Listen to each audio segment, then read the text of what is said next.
안녕하세요. 저는 지금 40대 초반의 나이로 귀하게 얻은 아이를 하나 키우고 있는 초보 엄마랍니다. 어쩌다가 제가 이곳을 찾아오게 되었는지 궁금하실 텐데요. 정말 다시 생각해도 어이가 없고 기가 막히는 내로남불, 내가 하면 로맨스, 남이 하면 불륜의 끝판왕을 제보하러 왔습니다. 저도 맨날 당하기만 하다가 제대로 한 방을 먹이고 나니까 어디 가서 자랑이라도 하고 싶고 막 깔깔거리면서 비웃어주고 싶은데 마땅치가 않더라고요. 요즘은 남에게 제가 잘한 일을 말해봐야 기쁨이 2배가 되는 것이 아닌 질투가 2배로 늘어난다는 소리를 듣고 물어물어 이 소중한 공간을 찾아오게 되었습니다.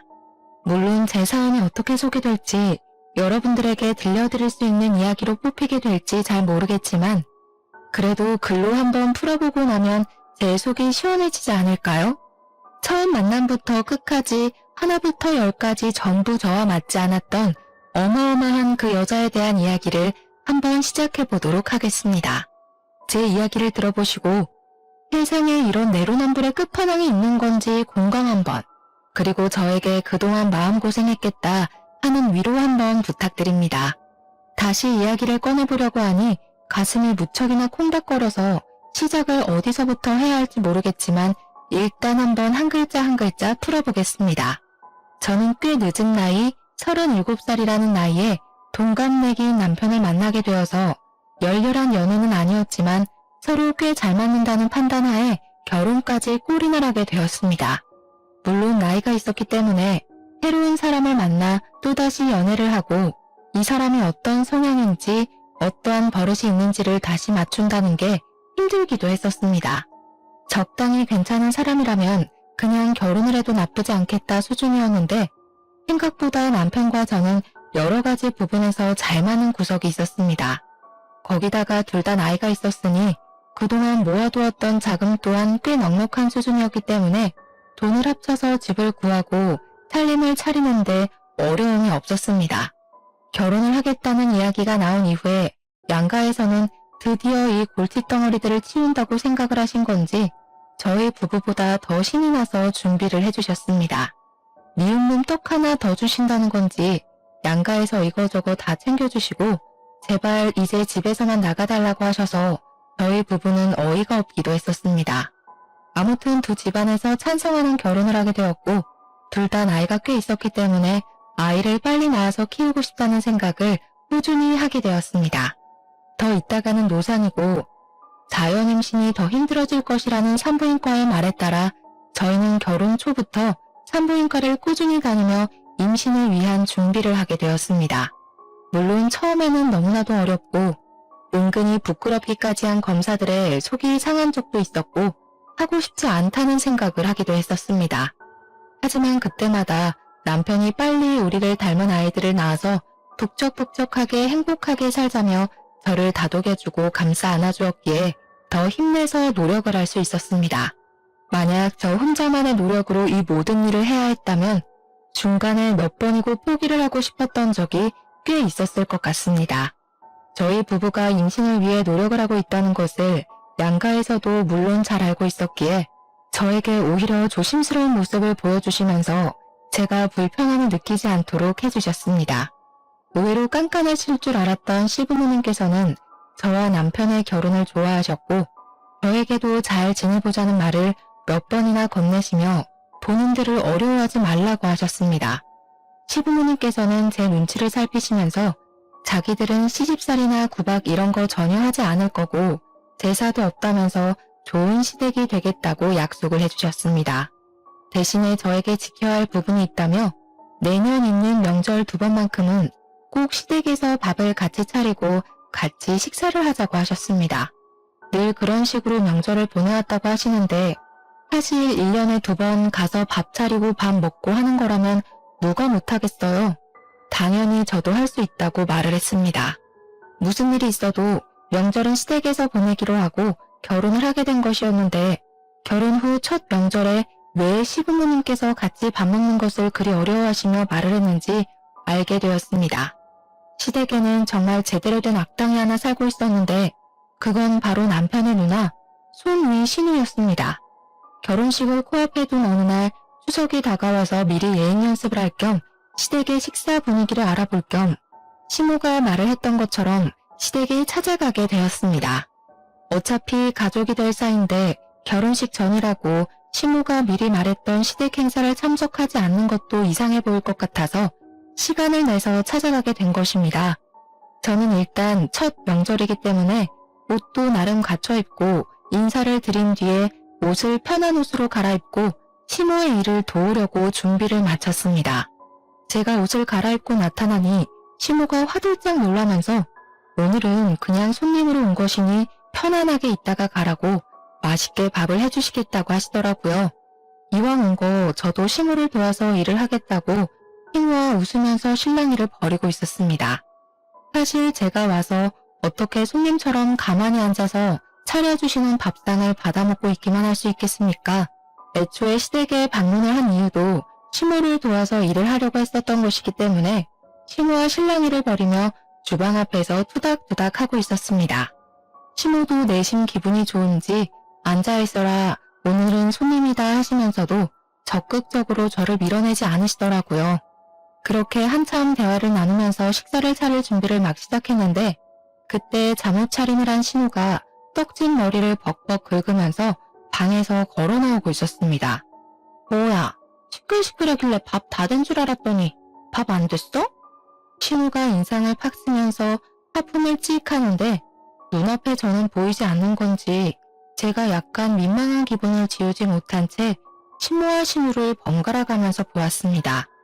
시모는 그런 시누의 꼬락서니가 익숙하다는 듯이 작게 한숨 한 번 쉬고는 아직 밥 안 됐다고 이제 준비를 할 예정이라고 말을 했습니다.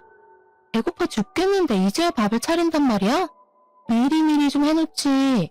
마치 아랫사람을 시키듯이 비아냥거리면서 말을 하는 신우가 곱깝게 보이긴 했지만 제가 손아랫 사람이니까 신우를 마냥 무시하고 신우를 도와 일을 할 순 없지 않겠습니까? 신우의 꼬락서니가 영 별로였지만 안녕하세요 하고 인사를 드렸습니다. 신우가 남편보다 2살이 많았기 때문에 저랑도 2살 차이가 났거든요. 이제 해가 지나면 40이 되는 사람인데 명절 당일 아침에 저런 꼴을 하고 나온다는 게 좀 어이가 없긴 했지만 시모도 잔소리를 하지 않으니 저도 말을 속으로 삼켰습니다. 거기다가 시모는 9살이 된 딸도 하나 있었는데 10년 전에 결혼을 했다가 얼마 살지 못하고 성격 차이를 운운하면서 이혼을 했다고 하더라고요. 이혼을 한 이후에 오갈 곳도 없고 시모가 일을 하는데 딸을 맡아줄 사람이 없다고 하면서 시댁에 눌어붙기 시작했던 것이 아직까지도 이어지고 있는 중이었습니다.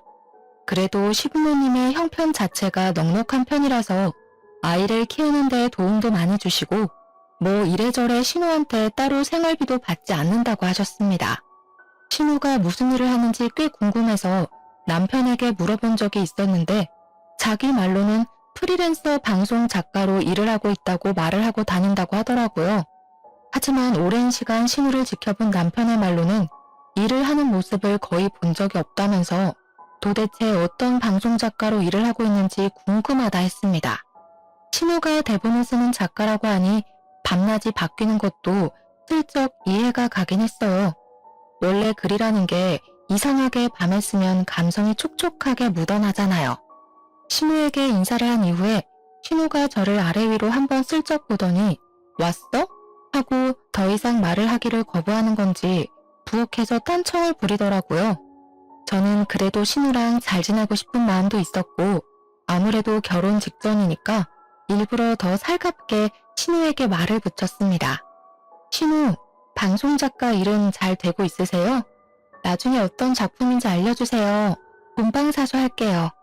왜? 내가 집에서 놀고 먹기만 하는 것 같아? 내 작품은 굳이 올케가 안 봐줘도 잘 되니까 괜찮아. 저는 그냥 인사치레로 물어본 말이었는데 신우가 너무 날선 반응을 하는 것 같아서 솔직히 조금 멈칫하기도 했습니다. 제가 순간 기가 죽어서 아무 소리도 하지 못하자 신우가 신우에게 잔소리를 하셨습니다. 그냥 가족이 될 아이가 궁금해서 물어본 거 가지고 날선 반응을 하고 있냐면서 우더른이면 우더른답게 행동을 해야 한다고 말입니다. 신우는 그 소리조차 듣기 싫었는지 신경질을 한번 부리더니 방 쪽으로 걸어가더라고요. 사실 제가 고등학교 시절부터 대학을 졸업할 때까지 문학 동아리에서 활동을 했었기 때문에 또 글밥이랑은 아주 인연이 깊은 사람이거든요. 저도 한때는 작가가 꿈이었을 정도로 글 쓰는 것을 좋아하기도 했고 글을 곧잘 써내려가던 사람이었기 때문에 신우의 직업이 친숙하기도 하고 부럽기도 했습니다. 제 주위에 작가로 일을 하고 있는 동기들도 있고 해서 신우의 작품이 궁금하기도 했고 신우와 함께 공감대를 형성할 수 있을 거라고 생각을 했었기에 말문을 열었던 것입니다. 하지만 신우는 제가 신우에게 빈정거린다고 느꼈었나 봐요. 같은 말이라고 해도 제가 해서 그렇게 더 받아들인 건지 뭔지 제가 너무 당황을 한 나머지 신우에게 오해를 쌓은 것 같은 기분이 들어서 신우에게 서둘러서 오해를 풀기 위해 말을 했습니다. 그런 의미 아니었어요, 신우. 그냥 신우랑 친해지고 싶어서. 내가 그 시커먼 속을 모를 줄 알고 그래? 나는 집에서 놀고 먹는 것 같아서 무시하는 거잖아. 회사 다닌다고 유세를 떠는 거야, 뭐야? 내가 요즘 드라마 대본 기가 막힌 거 하나 쓰고 있는데 대박 나면 다들 국물도 없을 줄 알아. 그러면서 사춘기 아이처럼 방문을 쾅 닫고 들어가는 것이 아니겠습니까? 신우와 저는 황당함을 감추지 못하고 어색하게 다시 요리를 하려고 재료를 손질하고 있는데 그때 갑자기 신우 방문이 열리더니 신우가 시모를 향해서 소리를 한 번 더 지르더라고요. 밥 다 되면 나 빼고 먹을 생각하지 말고 나 불러. 진짜 기가 막히고 코가 막힌다는 말이 어디서 유래되었는지 느껴질 정도로 신우의 행동은 어린아이보다 더 철이 없고 황당했습니다. 신우도 그런 신우가 부끄러운 건지 괜히 제 눈도 못 마주치시고 밥이나 차리자고 하시면서 허둥지둥 움직이시더라고요. 저 같아도 나이 마흔먹은 딸이 저러면 그럴 것 같았습니다. 사춘기에 다다른 청소년기 학생도 아니고 나이 40이면 사실 이제는 갱년기에 더 가까워질 나이에 접어드는 건데 어찌 그리 생각이 없는지 말입니다. 천사 같은 신우 밑에서 저런 막장인 사람이 태어났다는 것도 신기할 따름이었습니다. 저는 뭐 일부러 못 들은 척 모르는 척 시모를 도와 상을 차렸습니다.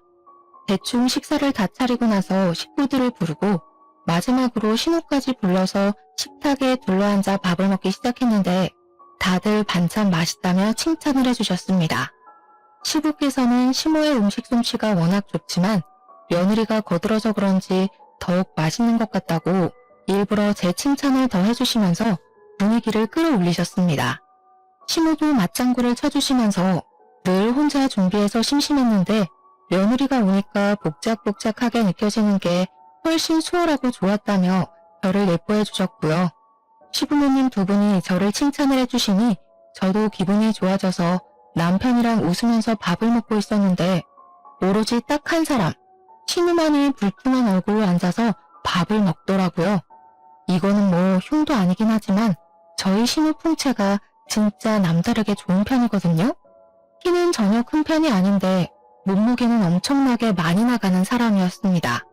신우가 밥을 많이 먹는다는 것을 아는 신우가 볶음밥을 산더미처럼 퍼서 줬는데 사실 저는 그 밥을 보고 이걸 누가 다 먹냐고 엄청나게 놀랐었어요. 이걸 사람이 한 끼에 다 먹을 수 있다고요? 할 정도로 밥을 꾹꾹 담아서 퍼주었음에도 불구하고 신우는 밥이 부족하다면서 밥솥을 여는 게 아니겠습니까? 그런데 신우랑 저랑 밥을 할 때 밥이 애매하게 남으면 꼭 찬밥이 된다고 인원수 딱 맞춰서 밥을 하자고 하셔서 밥이 밥솥에 남아있는 게 없었습니다. 마지막 쌀 한 톨까지 싹싹 긁어서 신우의 밥그릇에 전부 올려놨기 때문이었죠. 거기다가 그 정도 밥 퍼줬으면 충분히 무슨 넘친다고 생각을 했고요. 신우가 밥솥에 밥이 없자 신경질을 확 내면서 저를 째려보는 게 아니겠습니까? 저는 왜 저한테 불똥이 튀는지 알 수 없었습니다. 일부러 밥 적게 한 거야? 나 배고프라고? 당장 쌀 씻어. 밥해. 밥을 먹다 말고 밥을 또 하라고요? 이가 먹고 누구 코에 붙여. 즉석밥 같은 것도 없어 집에? 도대체 우리 집엔 있는 게 뭐야?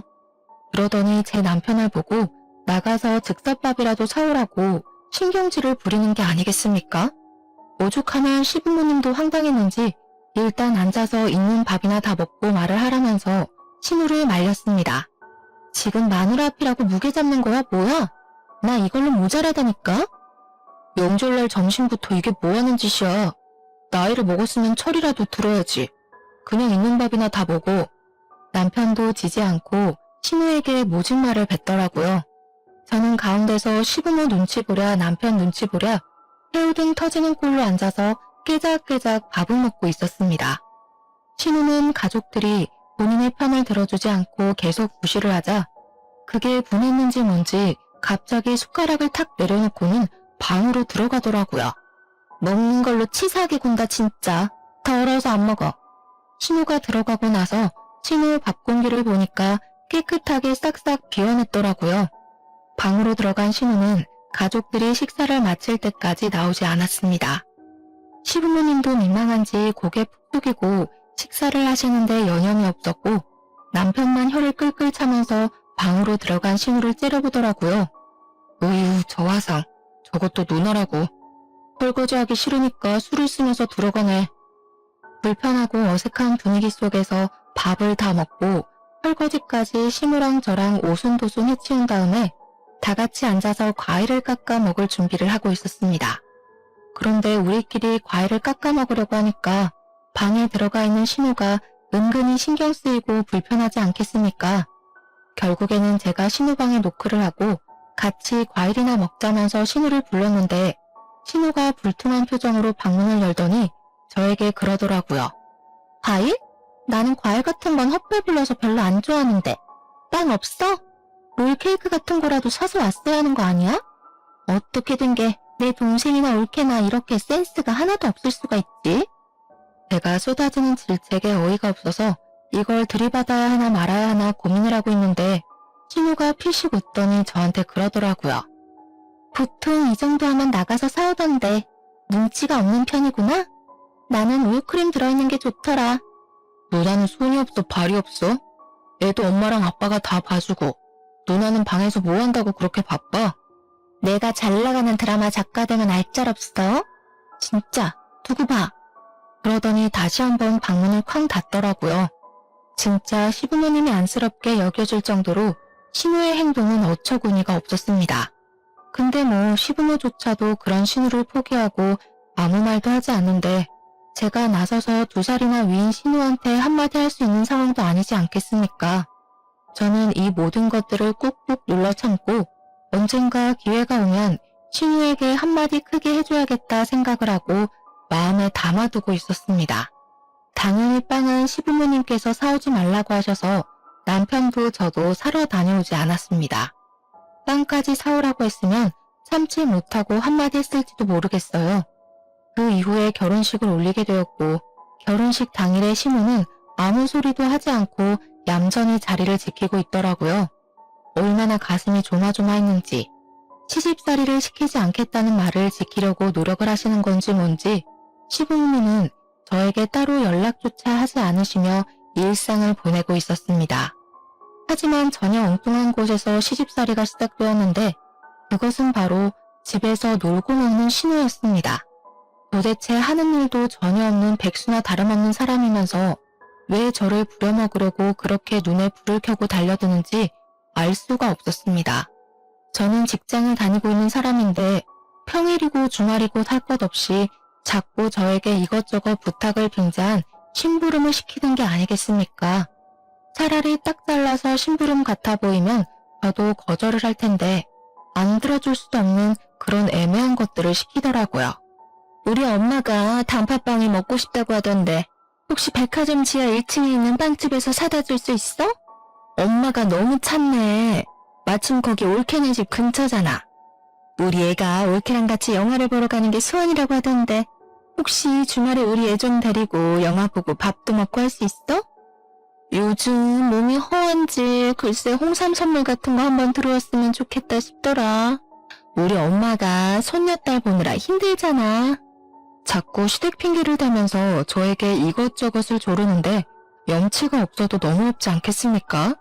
거기다가 다른 건 몰라도 시조카를 저에게 맡기려고 하는 건 선 넘었다고 생각했습니다. 하지만 시조카가 신우와는 다르게 일찌감치 철이 조금 들어있었고 평소에도 귀찮게 굴거나 하지 않았기 때문에 신우를 위해서가 아니라 황혼 육아로 힘들어하시는 시모를 위해서 신우의 심부름을 했어요. 시모 생각에 제가 가끔 시조카를 대신 돌봐주기도 하고 그렇게 시간을 보내고 있었습니다. 하루는 시모에게도 일이 있어서 안 된다며 신우의 간곡한 부탁에 시조카를 보게 되었는데 9살이면 초등학생이지 않겠습니까? 같이 마트에 갔다가 유행하는 캐릭터 인형을 선물로 사주게 되었는데 시조카가 정말 선물이라는 걸 처음 받아보는 사람처럼 너무 좋아하더라고요. 시조카가 처음으로 아이 같은 모습으로 방방 뛰는데 이런 걸 자주자주 사줘도 되겠구나, 선물하는 보람이 있구나 하고 느끼게 되었습니다. 그런데 어느 날 저녁에 신우에게서 전화가 와가지고 저에게 성질을 버럭 부리는 게 아니겠습니까? 이런 걸 왜 사주서는 애가 다른 모양의 캐릭터까지 사달라고 하게 만드는 거야? 그 많은 것들 중에서 덜렁 한 개만 사줄 거면 올케 때문에 우리 애가 인형 사달라고 조르고 난리가 났으니까 다른 인형까지 올케가 사줘. 신우, 하나씩 모으는 재미가 있어야죠. 신우가 좀 챙겨주세요. 요즘 애들은 저런 거 하나씩 다 가지고 논대요. 가끔 칭찬해줄 일 있을 때마다 하나씩 사주면 되잖아요. 내가 대기업에 다니니 뭘 하니? 돈 있는 너네가 사다 주면 몰라도 내가 무슨 돈이 있어서 저 비싼 걸 하나하나 챙겨서 주냔 말이야. 내 옆에서 듣고 있던 남편이 씩씩거리면서 전화를 바꿔들고는 앞으로는 국물도 없을 줄 알라고 사줘도 이런 전화를 받아야 하는 거냐고 버럭했습니다. 그 뒤로는 신우의 행동은 아주 파격적으로 변하게 되었는데 제가 시댁에만 가면 저를 못 잡아먹어서 안달이 난 사람처럼 옆에 딱 붙어서 참견을 해댔습니다. 밥을 할 때도 제가 만든 반찬만 콕 골라집고는 맛이 없네, 간이 짜네, 이렇게 먹다가는 나트륨 중독에 걸리겠네 하면서 쓸데없는 트집을 잡기도 했고요. 남편이 결혼하고 운동을 열심히 해서 살이 조금 빠졌는데 제가 제대로 먹이질 않고 일만 시켜서 살이 빠진 것처럼 꾸며대며 이야기를 하더라고요. 하루는 시조카가 제가 새로 산 휴대폰을 보고 휴대폰을 구경해봐도 되냐고 묻길래 그러라고 했더니 가져가서 아무거나 막 눌러보더라고요. 처음에는 별 신경을 쓰지 않았는데 제가 회사 일 때문에 메신저 앱에 비밀번호를 걸어놓은 걸 그 비밀번호를 풀겠다고 아무 숫자나 막 눌러보는 겁니다. 박은 엄마, 왜 비밀번호가 걸려있어? 이거 풀어주면 안 돼요? 나도 친구들한테 메시지 보내고 싶은데. 하지만 제 메신저 앱에는 회사 보안 문제가 잔뜩 걸린 일들이 가득해서 안 된다고 시조카에게 딱 잘라서 이야기를 하게 되었습니다. 사실 메신저 앱 말고 그냥 일반 문자 메시지 써도 되는 일이기 때문에 시조카를 설득하려고 했는데 신우가 그걸 보더니 바로 시부모 앞에서 비아냥거리더라고요. 올케, 수상하게 왜 비밀번호를 걸어서 메신저를 못 쓰게 해? 혹시 바람이라도 피우는 거 아니야? 어디 한번 풀어봐. 우리 구경이나 하자. 바람 피우는 거면 어떡해. 아직 결혼한 지 1년도 안 됐는데. 알고 보니 전 남자친구들이랑 연락하고 지내는 거 아니야? 신우, 그게 무슨 소리예요. 저 그런 적 한 번도 없고 회사 보안 문제 때문에 어쩔 수 없이 걸어둔 거예요. 올케, 정색하는 거야 지금? 농담인데 뭘 그렇게 과하게 반응을 하고 그래. 농담이어도 할 말이 있고 하면 안 되는 말이 있죠. 시부모님도 다 계신데. 지금 올케가 나 가르치는 거야? 세상 오래 살고 볼 일이네. 아니 내가 궁금해서 물어보는 거잖아. 궁금해서. 혹시 바람이라도 피우고 있으면 우리 동생은 낙동강 오리알 되는 건데 안 그래? 그러게 왜 의심스럽게 메신저 앱만 비밀번호를 잠가놨냐 이거지. 회사 보안 문제 때문이라고 말씀드렸잖아요. 세상에 어느 회사가 이런 메신저로 일거리를 주고받아? 다 회사 이메일이나 그런 거 쓰는 거 아니야? 자꾸 숨기니까 더 의심되네. 어디 한번 까봐. 신우가 자꾸 말도 안 되는 트집을 잡으면서 요구를 하니까 한번 보여줄까 하는 생각이 들다가도 열이 받아서 보여주고 싶지 않더라고요. 저랑 신우랑 대치를 하고 있는데 분위기가 점점 험악해지니까 시부가 나서서 중재를 한다고 제 편을 들어주셨습니다. 막장 드라마 같은 것만 보고 있으니까 그런 식으로밖에 상상이 안 되지. 말 본세하고는 할 말이 없어서 그런 말을 농담이라고 해? 우리 가족 맞아? 나도 올케랑 친해지고 싶어서 그런 건데 왜 나만 가지고 그래? 그러면서 또 방으로 들어가 버리는 게 아니겠습니까? 진짜 제 앞에 있는 시조카보다 정신 연령이 어린 것 같아 보였습니다. 오죽하면 시조카가 저에게 외손 후 죄송하다면서 휴대폰을 돌려주더라고요. 괜찮다고 말을 하긴 했지만 시조카가 조금 안쓰러워 보이고 마음이 쓰였습니다. 그 뒤로 한동안 시댁에 불편해서 발걸음하지 않았네요. 사실 저희 부부는 결혼 초부터 산부인과를 다니면서 아이를 가지기 위해 노력을 많이 했었는데요. 병원에서 몇 차례 배란일에 시도를 해보라고 해서 배란일 체크도 하고 백방으로 노력을 했지만 아이가 잘 들어서지 않았어요. 그래서 결혼하고 1년이 지나면 시험관을 하기로 했었습니다. 때마침 결혼 일주기가 다가오고 있었고 더 늦어지면 정말 마흔이 넘어서 아이를 낳을 수도 있겠다는 불안함이 생기더라고요.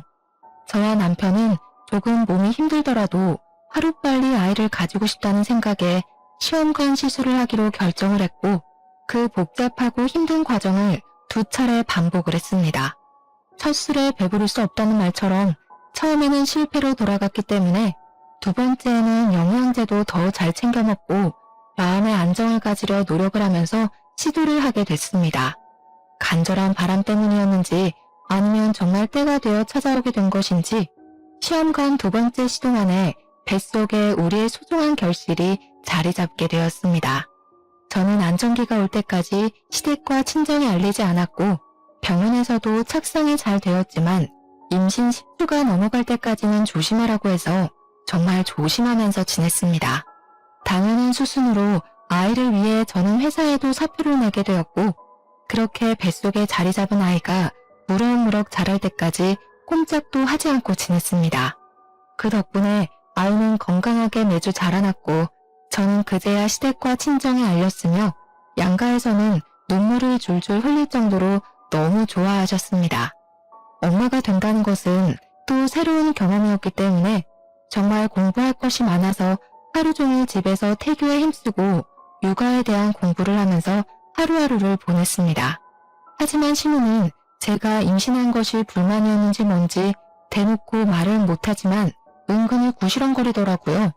저는 아이에게 좋은 것만 들려주고 싶어서 시댁의 발길을 끊었습니다. 당연히 이 부분은 시부모님께서도 양해를 해주셨기 때문에 가능한 일이었습니다. 아이를 출산한 이후에는 정말 육아가 지옥이라는 말이 왜 생겼는지 알 수 있을 만큼 정신없는 나날을 보내게 되었습니다. 아이만 바라보면서 살기 시작한 지도 1년이라는 시간이 흐르고 저는 경력이 단절되어 버린 제 사회생활을 그리워하면서 지내게 되었습니다. 물론 아이를 본다는 것은 너무 행복하고 기쁜 일이긴 했지만 그래도 저만의 목표라는 게 존재했는데 그 꿈을 다 이루지 못하고 출산과 육아를 위해 내려놨어야 했으니까요. 은근히 쳇바퀴처럼 돌아가는 일상에 무료함을 느끼고 바쁘게 사회생활을 하는 남편이 부럽게 느껴질 때쯤 저에게 우연치 않은 기회가 찾아왔습니다. 어느 날 대학 동아리를 같이 했던 선배에게 연락이 오게 되었는데 제가 대학 시절에도 문학 동아리에서 활동을 했었거든요. 저에게 요즘 뭐 하고 있냐고 애 키우느라 바쁘냐고 물어보시길래 바쁘긴 하지만 이제 조금 여유라는 것도 생기고 그럭저럭 살만하다고 말을 했습니다. 저에게 일은 하지 않고 지내냐고 조심스럽게 물어봐서 일을 그만두게 되었다고 했더니 잘 됐다고 박수를 짝 치는 게 아니겠습니까? 내가 요즘 단편 드라마 대본을 쓰고 있는 중이거든? 근데 혼자서 쓰는 게 너무 힘들더라고. 요즘은 대본도 다 그룹으로 무리지어서 아이디어 쪼개서 쓰는 거 알지? 그래서 하는 말인데 나랑 같이 일해볼 생각 없어? 가끔 미팅만 하면 되고 집에서 여유로울 때 일하면 되는 거라. 제가 그걸 할 수 있을까요? 어려울 거 없어. 내가 드라마 쪽은 몇 편 손을 본 게 있어서 이제 제대로 내 이름 걸고 해보려고 하는 거라 많이 어렵진 않을 거야. 어차피 재택근무로 일을 할 수 있는 것이고 저도 아이가 자는 시간 동안에는 시간이 남으니까 가능하겠다 싶은 생각이 들었습니다. 거기다가 일이라는 걸 해야 몸이 조금 더 활동적으로 쓰일 것 같다는 마음에 선배에게 잠시 고민을 하다가 하고 싶다고 말을 하게 되었습니다. 남편도 제 결정에 힘을 실어주면서 아이가 자는 시간뿐만 아니라 자기가 퇴근하고 돌아오면 애를 봐주겠다고 한번 해보라고 하더라고요. 막상 일을 시작하기 전에는 제가 과연 이런 일을 잘할 수 있을까 걱정이 앞섰는데 일을 하니까 아이디어가 마구마구 샘솟는 게 아니겠습니까? 제가 왕년에 쓰던 실력들이 죽지 않아서 그런 건지 아니면 결혼 후에 신우 덕분에 막장을 많이 겪어서 그런 건지 모르겠지만 말입니다. 선배가 쓰는 드라마 대본에 찰지게 대사를 팍팍 붙여 넣어가며 막장을 더 막장처럼 만들었더니 선배가 진짜 이런 생각은 어떻게 하는 거냐고 존경하더라고요. 차마 우리 신우 덕분에요 라고 말은 못하고 상상의 나래를 펼쳤다고 말을 했죠 뭐. 맨날 집에서 애만 보고 있다가 갑자기 일을 시작하니까 너무너무 재미있고 저 혼자만의 시간을 가질 수 있어서 행복하기까지 했습니다. 제가 즐거워하는 걸 보고 남편도 시댁에 가서 이야기를 했고 시부모님께서도 너무 잘 됐다고 응원을 해주셨는데 신우가 갑자기 버럭했다는 겁니다. 글 쓰는 게 애들 장난처럼 쉬운 줄 아나? 뭐 그렇게 쉽게 한다고 난리들인지. 이러니까 작가들이 다 욕먹는 거야. 퀄리티가 별로라고. 신우는 아마 제가 신우랑 같은 직종으로 일을 하게 된 것에 대한 질투심 혹은 자격지심 같은 게 있는 것 같아 보였습니다. 아무튼 제가 도운 선배의 대본이 대형 방송사랑 계약을 하게 되면서 선배가 신인 작가로 이름을 알리게 된 아주 좋은 기회가 되었습니다. 저한테 대사를 찰지게 써주어서 계약이 된 것 같다면서 명품 선물도 보내주고 남편도 저에게 작가님 작가님하고 부르면서 축하한다고 말을 해주었습니다. 시댁 친정에서도 드라마 계약 소식을 전해 듣고 대견하다고 해주었는데 유일하게 신우 한 명만 배알이 꼬여서 어쩔 줄 몰라 하더라고요. 이유야 뭐 뻔하지 않겠습니까?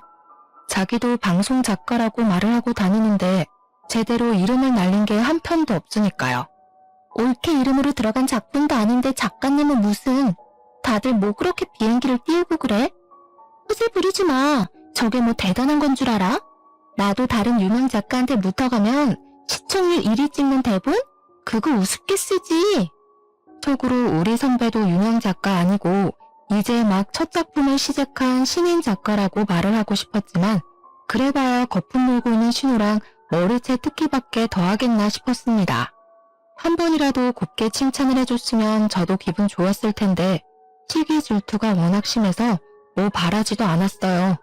그렇게 1년 반이라는 시간이 더 지나고 드라마 첫 화가 반영되는 날을 기념해서 시댁에 다 같이 앉아서 TV를 보기로 했습니다. 솔직히 저는 그냥 대사만 거들었던 드라마였지만 시부 시모가 너무너무 재미있다면서 엄청나게 집중을 해서 드라마를 시청해 주시더라고요. 그런데 첫 화에서 남자 주인공이 불륜을 피우는 장면이 나오는데 그걸 보더니 신우가 콧방귀를 끼면서 시비를 걸고 넘어지는 게 아니겠습니까? 올케, 진짜 바람 피우는 거 아니야? 대본을 어떻게 저렇게 쓸 수 있지? 하루 이틀 해본 솜씨가 아닌 것 같은데? 그러면서 제 남편을 보면서 이렇게 이야기를 하더라고요. 동생아, 이 누나 말 잘 들어. 저런 경험이 없으면 대본도 쓸 수가 없는 거야. 예전에 올케가 휴대폰에 메신저도 숨기고 하던 거 기억하지? 올케가 남자 만나고 그러고 다니는 거 아니야? 우리 동생 진짜 조심해야겠다. 그러면서 제 불륜을 다시 한번 의심하는 게 아니겠습니까? 속에서 뜨끈뜨끈한 열불이 막 올라오더라고요. 시댁 식구들 다 집중해서 드라마를 보고 좋은 분위기를 형성하고 있었는데 찬물을 끼얹어도 어떻게 이렇게 완벽한 타이밍에 확 던지는 건지 저도 참지 못하고 신우에게 결국 한 방을 던지기로 결심하고 입을 뗐습니다. 아, 작가의 경험이 대본에 녹아드는 거라고 하셨죠? 그럼 형님도 지금 쓰시고 있는 대본 다 형님 경험이신 거예요? 신우 얼굴이 순식간에 새하얗게 질리는 게 아니겠습니까? 사실 지난 명절에 신우가 시켜서 시댁 구석구석 청소기를 돌리고 신우 방에도 청소기를 돌려주겠다고 들어간 적이 있었습니다. 그때 우연치 않게 켜져 있는 노트북을 발견했고 대본이 쭉쭉 써져 있는 걸 봤는데 저장을 해두지 않았더라고요. 혹시 제가 청소하다가 건드리기라도 할까봐 저장 버튼을 눌러주었습니다. 그러다가 정말 의도치 않게 신우가 쓴 대본을 몇 줄 읽게 되었는데 내용이 정말 저급한 삼류소설이 따로 없다 싶을 정도로 구렸습니다. 읽어보니까 여자 주인공이 남편 몰래 바람을 피워서 이혼을 당하고 사는 이혼녀의 내용이었는데 이혼 후에 만난 여러 남자들에 대한 이야기를 시나리오 형식으로 써놨더라고요. 이 내용만 봐도 어떤 건지 딱 감이 오지 않겠습니까? 바로 신우가 일기처럼 본인 경험에 대해 줄줄 늘어놓은 것이구나 하는 생각이 들었습니다. 그래서 저는 드라마가 끝나기 무섭게 TV를 끄고 시부모님이 듣고 계신 자리에서 당당하게 다 말을 했습니다. 신우, 저 정말 궁금해서 그러는데 혹시 바람 피워서 이혼당하신 거예요? 예, 아니야. 그 썩을 사위놈이 바람을 피워서 이혼한 거야. 세상에 어떻게 지초를 두고 바람을 피우는 짓을 할 수가 있는지. 엥? 어머님, 잘못 알고 계신 것 같아요. 형님이 좀 전에 그랬잖아요. 작가는 경험에서 어우러진 내용을 쓴다고요. 제가 저번에 본 형님 대본에는 주인공이 딴 남자랑 바람 피워서 이혼당한 싱글맘에 대한 내용이던데요. 아, 그리고 제가 정말 몰라서 물어보는 거예요. 거기에 호프집에서 만난 키가 185cm인 남자에 대해 써져 있던데 신우가 혹시 이번 주에 외박하지 않았어요? 신우가 진짜 엄청나게 당황하더니 저에게 정신나간 년이라고 말을 하면서 악담을 퍼붓는 거냐고 절대 아니라고 시부모님 앞에서 고래고래 소리를 지르더라고요. 저는 일부러 신우 열받으라고 비아냥거리면서 이야기를 했습니다. 아, 아니면 말고요. 저도 농담이에요. 뭘 그렇게 발끈까지 하세요? 그냥 형님도 작가시니까 본인 경험이 대본에 적혀있진 않을까 확인차 물어본 건데 그렇게 화를 내시니 더 의심스럽네요? 제가 일부러 억지 웃음을 지으면서 말을 하는데 남편이 그 분위기에서 아주 조용히 입을 열었습니다. 사실 누나가 바람 피운 거 맞잖아. 엄마 아빠, 사실은 누나가 바람 피워서 이혼당한 거 맞아. 내가 몇 년 전에 누나 이름으로 온 이혼소송장 읽어봐서 알아. 누나가 잘못해서 이혼당한 거야. 그 순간 분위기가 싸해지더니 시모가 갑자기 머리를 부여잡고 목소리를 내시면서 주저앉으시고 시부는 신우한테 그게 사실이냐고 추궁을 시작하셨습니다. 신우가 처음에는 허옇게 질려서 아무 말도 못하더니 다 들켰다는 생각이 들었는지 조금은 뻔뻔할 정도로 순순히 맞는다고 대답을 했습니다. 그러니 시부가 부들부들 떨리는 몸을 하고서 신우에게 분노를 억누르고 말을 하시더라고요. 너 여태 거짓말한 거야? 어떻게 부모를 속여? 왜 애꿎은 사회 욕을 하게 만들어? 넌 네 딸 보기 부끄럽지도 않냐? 철이 없어도 어쩜 이렇게 철이 안 들어? 언제까지 부모가 네 그늘막이 되어줄 것 같냐? 너 안 되겠다. 이게 진짜 오냐오냐 해주니까 당장 이 집에서 나가. 네 딸 데리고 나가서 스스로 돈 벌어서 살아. 이제 스스로 알아서 살라는 말에 신우가 기겁을 하더니 그때부터 무릎을 꿇고 시부 다리를 붙잡고서는 한 번만 살려달라고 울고불고 하더라고요. 아빠 딸 쫓아내면 진짜 노숙자가 될지도 몰라. 진짜 한 번만 살려줘. 시부와 시모는 꿈쩍도 하지 않았는데 그 순간 방에서 자고 있는 시조카가 소란스러웠는지 깨서 나오더라고요. 시조카에게 다시 방으로 들어가라고 말을 하려는 순간 진짜 신우년이 답도 없는 소리를 한 건지 시조카가 멍한 얼굴로 신우에게 물어보더라고요. 엄마가 바람 피운 거야? 시조카가 눈물을 뚝뚝 흘리면서 신우에게 질문을 하는데 온 가족이 아무 말도 하지 못하고 입을 꾹 다물었습니다. 초등학생이니까 이미 알 건 다 아는 나이 아니겠습니까? 신우는 시조카에게도 가스라이팅을 했던 것이었습니다. 바람 피운 아빠가 나쁜 놈이라고 다시는 아빠를 볼 생각도 하지 말라고 애한테 무한히 세뇌를 시켜놨던 것입니다. 시조카가 나오자 신우는 오히려 위기를 기회라고 생각을 한 건지 뭔지 정말 나쁜 년처럼 시부에게 강짜를 놓더라고요. 우리 딸이 밖에서 거짓소리를 들어도 상관없다는 거야? 아빠, 진짜 우리 내쫓으면 안 돼. 아빠가 안 도와주면 우리 딸 밥도 제대로 못 챙겨 먹일 거고 새옷도 못 사주고 할 텐데 그럼 친구들 사이에서 당연히 왕따를 당하지 않겠어? 아빠는 손녀딸이 그런 취급당하면 좋겠냐고. 야, 너는 뭘 울고 있어? 빨리 할아버지 잘못했어요 하고 빌어. 신우가 시조카의 팔을 흔들자 시부가 더 열이 받은 건지 갑자기 손을 들어 올려 신우의 귀싸대기를 날려버렸습니다. 넌 너의 잘못과 거짓말로 자식이 지 친아버지도 못 보고 사는데 뭐가 어쩌고 어째? 나한테 빌어? 인연이 정신 못 차렸지? 그러더니 풍채 좋은 신우를 붙잡고는 주방 가위를 들고 와서 제대로 감지도 않은 신우의 치렁치렁한 긴 머리를 확 잘라버리는 것이 아니겠습니까? 그리고 신우 지갑을 가져와 시부가 준 카드들도 죄다 잘라버렸습니다. 오늘부터 너는 내 딸 아니다. 이 집에서 나가. 나가서 죽든 살든 내 알 바 아니다. 신우가 잘못했다고 하면서 엉겨붙으면서 울었지만 그날 바로 시부는 신우를 쫓아냈고 시조카는 신우의 전남편에게 보내버렸습니다. 시조카가 사실은 자기 친구를 엄청나게 보고 싶어 했더라고요. 시부는 전사위에게 진심으로 사과하고 그동안 오해를 했음을 말했다고 했습니다. 손녀가 아빠를 많이 보고 싶어 한다고 말을 전하니 신우 전남편이 다음날 바로 시댁에 찾아와서는 시조카를 데리고 갔다고 하더라고요. 순식간에 정리가 되어버린 시댁 덕분에 싹수 없는 신우는 이제 시댁에서 더 이상 볼 일이 없어졌고 시부모가 저희에게도 신신당부를 했습니다. 신우 이야기를 하지도 말고 신우 연락도 절대 받아주지 말라고요. 그렇게 6개월이라는 시간이 지났고 추석이 다가오게 되었습니다. 상을 차리기 위해서 신우와 함께 장을 보러 갔는데 어디로 갈까 하다가 평소에는 잘 가지 않는 창고형 대형마트에 가게 되었습니다. 그런데 거기서 아주 충격적인 장면을 목격했지 뭡니까? 바로 시식 코너에서 땀을 뻘뻘 흘려가면서 떡갈비를 굽고 있는 신우를 발견하게 된 것입니다. 신우가 멀뚱히 서서 신우를 바라보고 있는 저희를 보자마자 눈물을 글썽이면서 신우에게 엄마 하면서 울더라고요.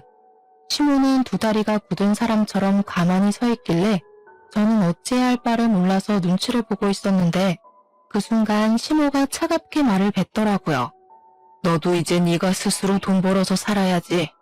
떡갈비 열심히 굽고 팔아라. 저는 그래도 자기 배로 낳은 딸인데 단호하게 반응하는 시부모의 모습에 감탄을 하게 되었습니다.